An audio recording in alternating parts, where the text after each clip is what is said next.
Hey everyone, this is Travis. Sorry about my studio setup here.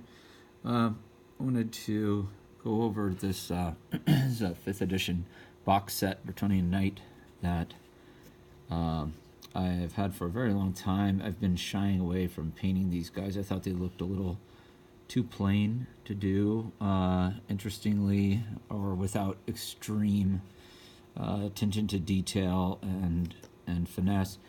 But one day I got bored and I just decided to launch in and experiment on this one. And went with a blue and yellow color pattern here, where the yellow edges and then is underneath the drape on the horse.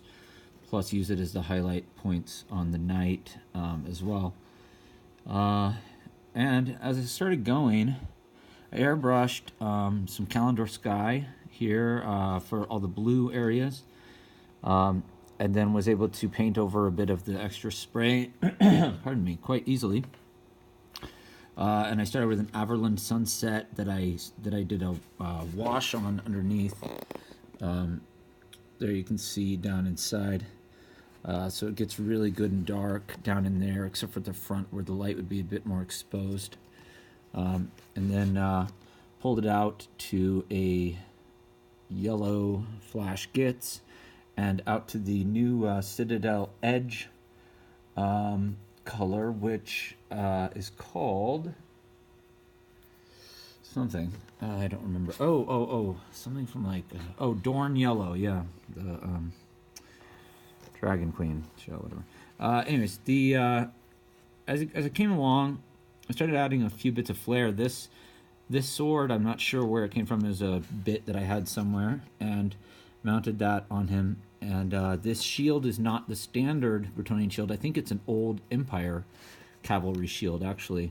But I like the shape of it, and decided to do a little bit of that light-colored banding running across it as if it was slightly reflective, and then I put this giant jewel in the middle using that technical red, soulstone or whatever paint, also on the hilt there, and then there in the unicorn eye. Left that white to try and keep it pure, did a little bit of very light blue shading underneath it, and then also he has these little circular things with knobs on them on his arms. The other one is underneath the shield now. I did a Mornfang brown and a bit of a light leather color for the horse with some inks, and everything just kind of came together over the course of maybe 2 days. I worked on it. The Retributor Gold that's washed with the Null and Black, Lead Belcher, and then Rune Fang to highlight the metallic parts. I decided to do this banding on the lance with my base and my highlight color. My highlight blue was actually an old school, excuse me, an old school, this one here, ice blue. Yeah, can't even read it. It worked really well with that, I thought, and I used it to kind of do some light wet brushing on the horse head, nose, shoulder, and a little bit of dry brushing around there too. I scratched it. I matte varnished it using Vallejo airbrush matte varnish, which I had to thin down a bit to get to come out of my airbrush. I think I've got a 0.3 needle or something. And then these bases are custom bases. It's called Highland crag. They're resin bases. I got them on eBay. There's a company that sells them. This is what they look like in the bottom. Great thing about them is you can drill in. They're thick enough to drill in and put a magnet, and I can throw these suckers on a movement tray, turn them upside down and shake them. They're not going anywhere. This is to compare the 5th edition to what I believe was a 7th edition release of the Knights of the Realm. Here, you can see how these guys are a little more simple, a little more kind of guided in their proportion, and then these guys are that more clunky, kind of fun, cartoonish Citadel look here. And I don't have a shield on him because he's not painted yet, but they come with an auxiliary hand weapon, their sword. Their horses are much more dynamic. They've got a bunch of different shapes, and they've got these bandings you can do, and these these blocks that you can do with some of these if you feel up to it. Some of these, you know, transfer sheets and whatnot. I don't know if I'll do those though. I think I might just try to hand paint everything and be an OG about it. I haven't magnetized him. These are the ones you guys are probably familiar with seeing more often, these type models. But I decided I'd experiment with these because they've got these giant, you know, areas for experimentation. The next one I'm going to do is going to be a plaid green and yellow, and that I know is going to be hard.